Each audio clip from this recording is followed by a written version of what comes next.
बिस्मिल्लाहिर्रहमानिर्रहीम। अस्सलाम वालेकुम दोस्तों। डिबग विद एआई पर आप सबको खुशामदीद। कुछ दिन पहले हमने बात की थी कि ऐसे ट्रेडिशनल मनी स्टैक इंजीनियर अब दुनिया में धीरे धीरे पुराने हो रहे हैं। उस वीडियो पर आप लोगों ने बहुत कमाल का रिस्पांस दिया, लेकिन सबका एक ही सवाल था, यार अगर मनी स्टैक खत्म हो रही है तो हम 2026 में कौन से स्टैक सीखें।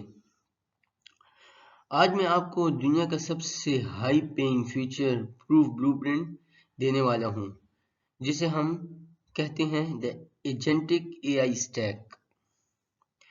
अगर आप एक ट्रेडिशनल डेवलपर से बदलकर एक एआई सिस्टम आर्किटेक्ट बनना चाहते हैं, तो आज की वीडियो आपके करियर की टर्निंग पॉइंट होने वाली है।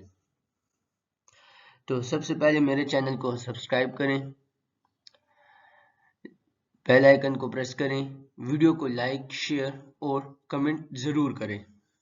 तो चलिए वीडियो को स्टार्ट करते हैं। Why CRUD is absolute। पहले समझें कि पुरानी गेम क्या थी। मनी स्टैक में आपका सारा फोकस डायनेमिक डेटाबेस एंट्रीज पर होता था, लेकिन 2026 में एआई मॉडल खुद कोड और डेटाबेस स्ट्रक्चर जनरेट कर रहे हैं। इसलिए अब मार्केट को उन डेवलपर्स की ज़रूरत नहीं है जो सिंपल फॉर्म्स और टेबल्स बनाएं, बल्कि उन इंजीनियर्स की ज़रूरत है जो उन कंपोनेंट को ऑटोनॉमसली कंट्रोल करना सीखें। The intelligence gateway. Agentic stack का सबसे पहली लेयर द इंटेलिजेंस गेटवे।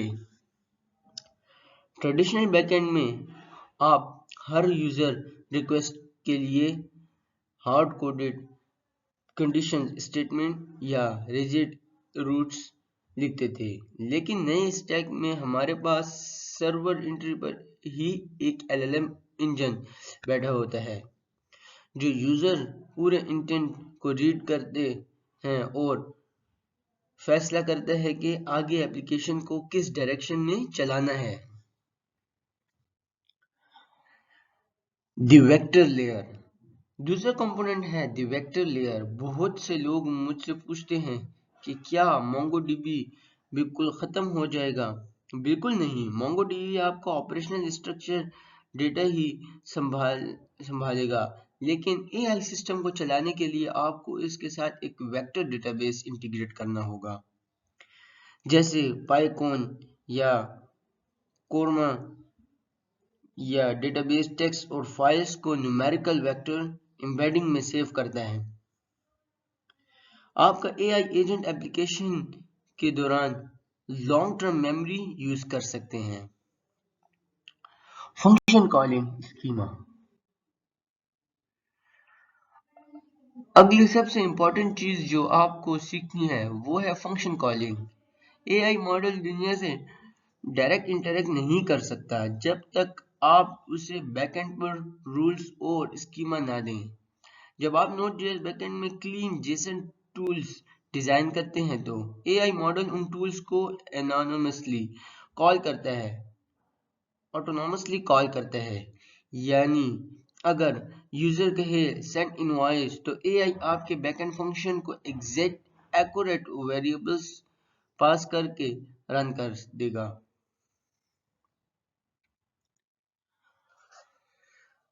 अब रास्ते पर तो हम आ गए हैं, लेकिन पोर्टफोलियो कैसे बनाएं। 2026 में सिंपल ई कॉमर्स वेबसाइट या टू डू ऐप क्लोन दिखाकर आपको कोई रिमोट जॉब नहीं देगा। आपके पोर्टफोलियो में ऐसे वर्किंग टूल होने चाहिए जो फंक्शनली ऑटोमेशन चला रहे हों, जैसे multi agent system, dynamic contextual architecture या ऑटोमेटेड सिक्योरिटी फिल्टर जैसे ऐप आप लोगों की पोर्टफोलियो में होने चाहिए।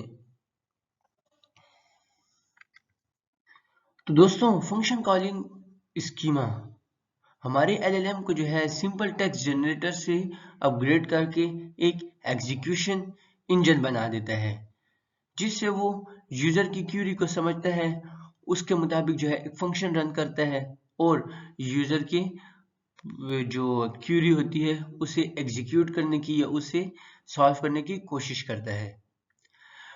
और इसके साथ साथ जो है हम फंक्शंस के अलावा एक्सटर्नल टूल्स भी जो है हम एलएलएम को प्रोवाइड करते हैं कि अगर उसके पास एपीआई के अंदर इस तरह का काम नहीं है, क्योंकि जाहिर सी बात है कि ऑटोनॉमस है तो उसके पास हर किस्म का टास्क आ सकता है। तो इसलिए हम उसे जो है गूगल सर्च का एक टूल है वो भी दे सकते हैं। हम जो है उसे एक्सटर्नल विकिपीडिया का भी उसे एक्सेस दे सकते हैं कि अगर यूजर जो है कोई इस तरह की इंफॉर्मेशन चाहता है तो उसे आप नेट से या विकिपीडिया से भी सर्च कर सकते हैं।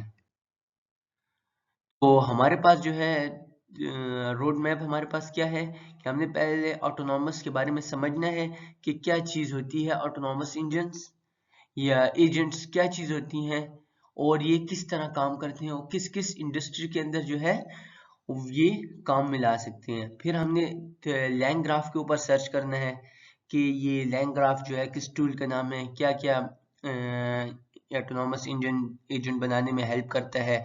फिर उसके बाद रैग को सीखना है कि रैग जो है एक नॉर्मल से चैट बॉट को या नॉर्मल से एलएलएम को जो है एक कैसे एक अच्छा ऑटोनॉमस या कह सकते हैं कि नए डेटा के ऊपर ट्रेन या पर्सनल डेटा के ऊपर ट्रेन एजेंट आपको प्रोवाइड करता है।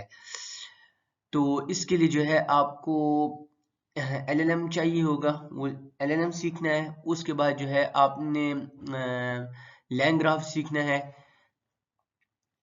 लैंग ग्राफ सीखना है, लैंग ग्राफ के बाद जो है आपको एक वेक्टर डेटाबेस आनी चाहिए जिसके थ्रू जो है आप एम्बेडिंग्स को जो है वेक्टर डेटाबेस में सेव कर सकें।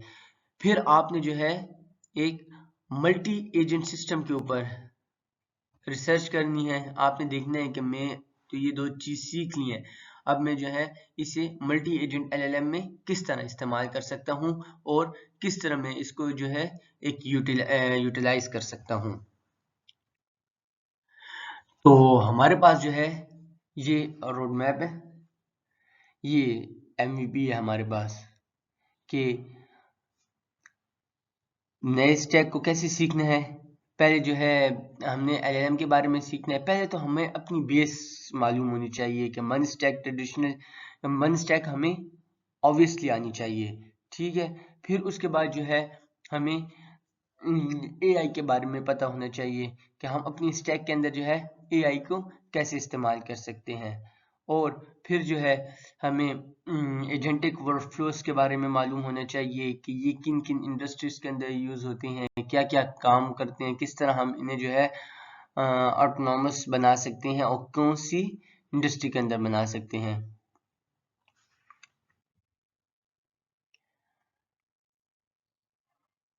तो ये थी आज की वीडियो। अगर आपको ये रोड मैप पसंद आया है या आपकी थोड़ी सी भी हेल्प हुई है तो वीडियो को लाइक, शेयर और चैनल को सब्सक्राइब करें और बेल आइकन को प्रेस करें।